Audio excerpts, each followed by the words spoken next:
കോഴിക്കോട് നഗരത്തിൽ ബലക്ഷയമുള്ള കെട്ടിടങ്ങളിൽ അടിയന്തരമായ അറ്റകുറ്റപ്പണികൾ നടത്താൻ NIT വിദഗ്ധ സംഘത്തിന്റെ നിർദ്ദേശം. കഴിഞ്ഞ വർഷം തീപിടുത്തമുണ്ടായ പുതിയ ബസ് സ്റ്റാൻഡിലെ കെട്ടിടം അടക്കം പൊളിച്ചു നീക്കേണ്ടതില്ലെന്നും സംഘം നിർദ്ദേശം നൽകിയിട്ടുണ്ട്. അനധികൃത കയ്യേറ്റങ്ങളാണ് കെട്ടിടങ്ങളുടെ ബലക്ഷയത്തിനുള്ള പ്രധാന കാരണം. രമ്യദാസ് ചേരുന്നുണ്ട് വിവരങ്ങളുമായി. Ramya, good morning. കോഴിക്കോട് നിലവിൽ ബലക്ഷയമുള്ള കെട്ടിടങ്ങൾ പൊളിച്ചു നീക്കാനുള്ള നടപടികളുമായി മുന്നോട്ട് പോവുകയാണ് NIT വിദഗ്ധ സംഘം എന്നാണ് മനസ്സിലാക്കാൻ കഴിയുന്നത്.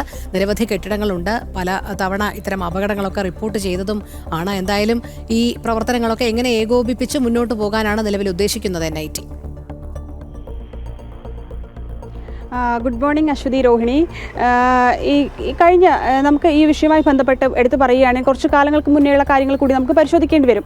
കാരണം കഴിഞ്ഞ ഫെബ്രുവരി 24-ാം തീയതി ആയിരുന്നു, 23-നായിരുന്നു ഈ വലിയങ്ങാടിയിലെ കെട്ടിടത്തിൻ്റെ ബീം തകർന്നു വീണ് 4 തൊഴിലാളികൾ മരിച്ചൊരു സംഭവമെല്ലാം ഉണ്ടായിരുന്നു. ഇതിനുശേഷമാണ് ഈ കോർപ്പറേഷൻ പരിധിയിലെ കെട്ടിടങ്ങളുടെ കാലപ്പഴക്കവും അതുപോലെ തന്നെ ഈ കെട്ടിടങ്ങളുടെ ബലക്ഷയമെല്ലാം പരിശോധിക്കാൻ വേണ്ടി ഇത്തരത്തിലൊരു ആവശ്യമെല്ലാം വലിയ രീതിയിൽ ഉയരുന്നത്. ഇതിനുശേഷമാണ് ഈ കൗൺസിൽ മീറ്റിംഗിൽ ഈ ഒരു ആവശ്യം വയ്ക്കുകയും പിന്നീട് ഈ NIT സംഘത്തെ വെച്ച് പരിശോധന നടത്താൻ തീരുമാനിക്കുകയൊക്കെ ചെയ്യുന്നത്. ഇതിൻ്റെ അടിസ്ഥാനത്തിലാണ് കഴിഞ്ഞ ദിവസങ്ങളിൽ, അതായത് ഇന്നലെയും ഇന്നും ഒക്കെ ആയിട്ട് ഇത്തരത്തിലുള്ള പരിശോധനകളെല്ലാം തുടരുകയാണ്. ഇന്നലെ മൊഫ്യൂസ് ബസ് സ്റ്റാൻഡിലെ കെട്ടിടങ്ങൾക്കും അതുപോലെ തന്നെ EMS സ്റ്റേഡിയത്തിലെ കെട്ടിടങ്ങളും ഇത്തരത്തിലെല്ലാം ബലക്ഷയമെല്ലാം പരിശോധിക്കുകയാണ്. അതിൽ ഇപ്പോൾ നിലവിൽ ഈ കണ്ടെത്തിയിട്ടുള്ളത്, അതായത് മൊഫ്യൂസ് ബസ് സ്റ്റാൻഡിലെ ഈ കത്തിയ ശേഷം അറ്റകുറ്റപ്പണികളോ നവീകരണ പ്രവർത്തനങ്ങളോ ഒന്നും തന്നെ ഈ മൊഫ്യൂസ് ബസ് സ്റ്റാൻഡിലെ കെട്ടിടത്തിൽ നടത്തിയിട്ടില്ല. കാരണം ഈ കെട്ടിടം വലിയ രീതിയിൽ കത്തിയതിനു ശേഷം ഈ മഴക്കാലമെല്ലാം എത്തുമ്പോൾ വലിയ രീതിയിലുള്ള ചോർച്ചയുണ്ട്. അതിന് താഴെയുള്ള ഈ വ്യാപാരികൾക്കെല്ലാം വലിയ രീതിയിലുള്ള ഇതുമായി ബന്ധപ്പെട്ടുള്ള പ്രശ്നങ്ങളെല്ലാം ഇവർ അഭിമുഖീകരിച്ചിരുന്നു.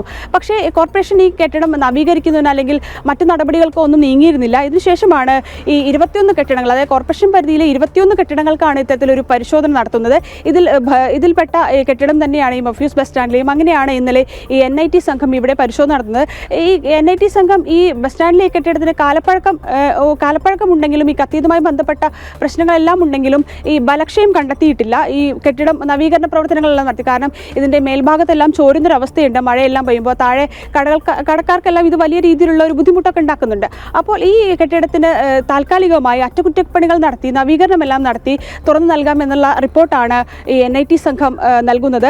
കൂടാതെ തന്നെ മറ്റു കെട്ടിടങ്ങളുണ്ട്. ഏകദേശം 21ഓളം കെട്ടിടങ്ങളാണ് കോർപ്പറേഷൻ പരിധിയിൽ ഈ ബലക്ഷയം പരിശോധിക്കുന്നത്. ഇതിൽ ചില കെട്ടിടങ്ങൾ, അതായത് കോർപ്പറേഷനിലെ നിലവിൽ നമുക്ക് ഇതിൽ ഏറ്റവും പ്രധാനപ്പെട്ട എടുത്തു പറയേണ്ടത് ഈ പഴയ പാസ്പോർട്ട് ഓഫീസാണ്. നമ്മൾ ഈ വലിയങ്ങാടിയിലെ ഈ കെട്ടിടം തകർന്നതിന് സമീപമുള്ളത് തന്നെയാണ് ഈ പാസ്പോർട്ട് ഓഫീസ്. ഈ കെട്ടിടം ബലക്ഷയമുള്ളതാണ്, പൊളിച്ചു നീക്കണം എന്നുള്ള റിപ്പോർട്ടും ഈ NIT സംഘം നൽകിയിട്ടുണ്ട്. അതായത് ഈ 21 കെട്ടിടത്തിൽ ചുരുങ്ങിയ കെട്ടിടങ്ങൾക്കാണ് ബലക്ഷയം ഈ NIT സംഘം കണ്ടെത്തിയിട്ടുള്ളത്. അവ പൊളിച്ചു നീക്കാനുള്ള റിപ്പോർട്ട് കോർപ്പറേഷൻ സമർപ്പിക്കും. തുടർ നടപടികളെല്ലാം കോർപ്പറേഷൻ വൈകാതെ തന്നെ ചെയ്യുമെന്നുള്ളത് തന്നെയാണ് നമുക്ക് അറിയാൻ സാധിക്കുന്നത്. കാരണം ഈ മഴയെല്ലാം വരുന്നതിന് മുന്നേ ഇതിൻ്റെ മുന്നൊരുക്കങ്ങളുടെ ഭാഗമായിട്ടാണ് ഇത്തരം നടപടികളിലേക്കും കോർപ്പറേഷൻ നീങ്ങുന്നത്.